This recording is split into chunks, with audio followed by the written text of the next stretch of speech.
Bienvenue sur Top Invest, la chaîne des tops d'investissement. Ici, on parle essentiellement d'entreprises de qualité. D'accord? Bon, c'est pas quantité, qualité. OK?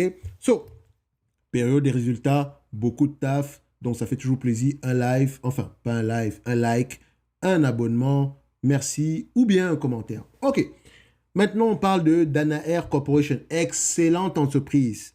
Watchlist directement, même pas de réflexion. OK? Qui exerce ici dans le secteur médical et essentiellement instruments médicaux. On a moins 8,51% en date d'aujourd'hui. Tout le monde va paniquer. Oh! Qu'est-ce qui s'est passé? On va essayer de lire ça ici aujourd'hui. So, Danaher tempère ses prévisions de chiffre d'affaires pour les activités de base en raison de la baisse des résultats du premier trimestre. So, Danaher a publié des résultats inférieurs à ceux de l'année précédente pour le premier trimestre. Pourquoi?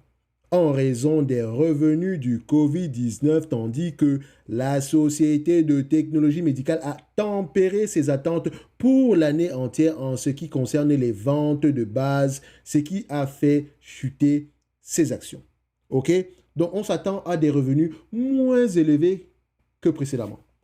Est-ce que dans FastGraft, on avait cette information par rapport à des revenus moins élevés que précédemment en termes de bénéfices nets? Oui. Tout simplement parce que l'année 20, 21, 22, très intéressant. OK? Et comme je répète encore, excellente entreprise à avoir dans sa watch list. OK? On revient sur l'article ici du site Zone Bourse. So, l'an passé, entièrement en ce qui concerne la vente de base, ce qui a fait chuter les actions. Le bénéfice ajusté a glissé de 2,36 $ par action pour le premier trimestre de mars contre 2,76 un an plus tôt, tandis que les ventes ont baissé de 7% à 7,17 milliards de dollars, dépassant les prévisions, d'accord, de Wall Street pour 2,26 $ par action par rapport au bénéfice net et 7,06 $ par action, enfin, en termes de chiffre d'affaires. OK? On s'attendait à 7,6, mais on a plutôt eu 7,17, mais quand même, on s'attendait à une baisse plus prononcée que cela, respectivement. So, le chiffre d'affaires de base de l'entreprise a augmenté de 6%. Notre équipe a réussi à naviguer dans un environnement opérationnel dynamique pour produire des revenus, des bénéfices et des flux de trésorerie meilleurs que prévu, a déclaré le chef de la direction Rainer Blair lors d'un appel des résultats avec des analystes selon une transcription de Capital IQ. Je vous ai toujours dit, lire les états financiers, c'est bien. Lire les rapports financiers, c'est très bien.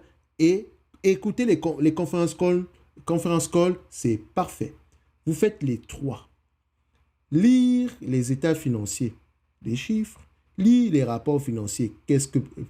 Pourquoi est-ce qu'on a ces chiffres-là? Et écouter le conférence call pour voir à peu près quelle est la tendance, qu'est-ce que pense le marché, pour pouvoir à peu près, voilà, les questions posées par les analystes pour à peu près se faire une idée générale de si le management est compétent ou pas. Parce que vous savez une chose, il faut juger le management par rapport à ce qu'il fait et non par rapport à ce qu'il dit. Et s'il a l'habitude de faire plus que de dire, non, s'il a l'habitude, c'est une bonne chose. S'il a l'habitude de dire plus que de faire, ce n'est pas bien. Mais s'il a l'habitude de faire plus que de dire, c'est parfait.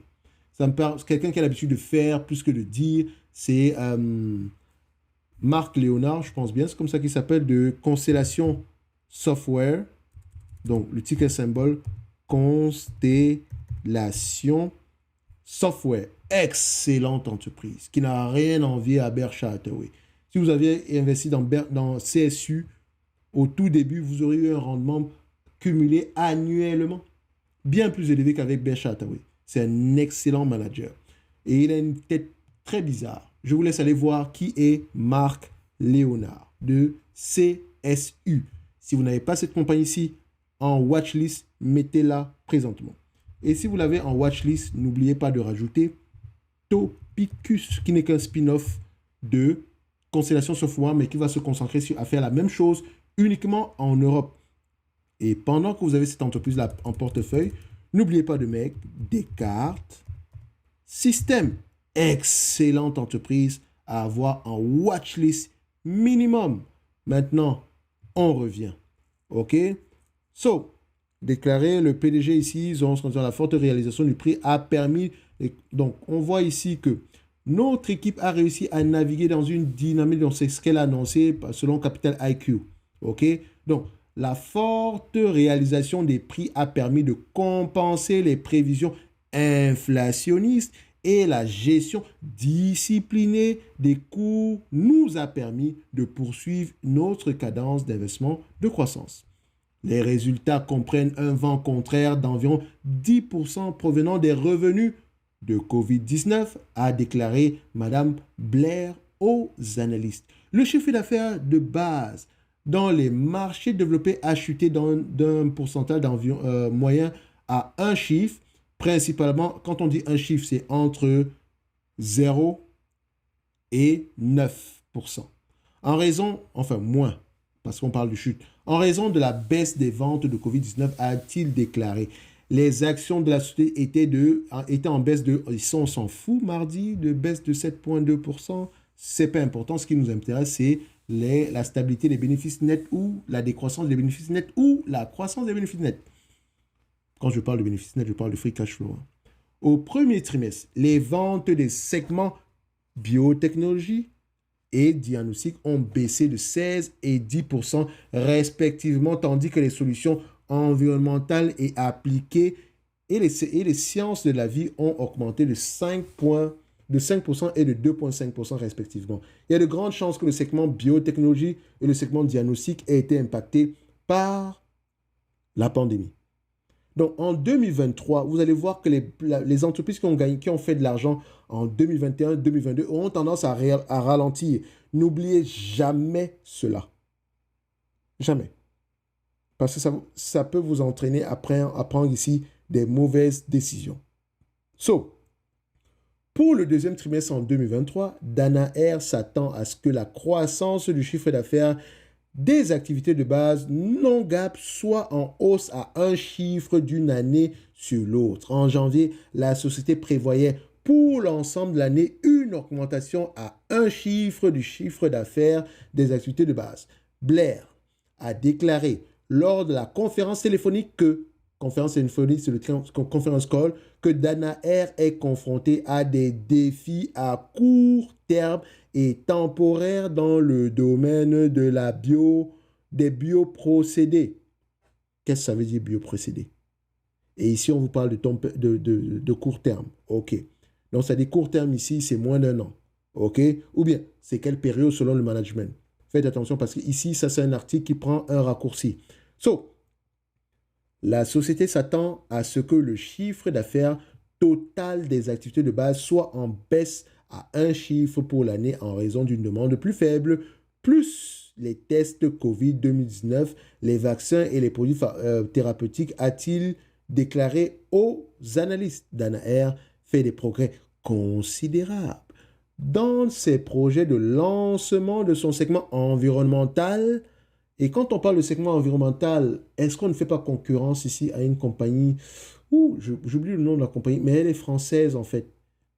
Une compagnie qui exerce ici dans tout ce qui concerne ici test environnemental, etc. Blablabla. Bla, bla, bla. OK? Je sais qu'il y a une compagnie pareille en France. J'ai oublié le nom, mais je sais qu'il y en a une qui fait exactement ça. Donc, Danaher se lance dans ce segment d'activité-là. Est-ce que ce n'est pas un danger?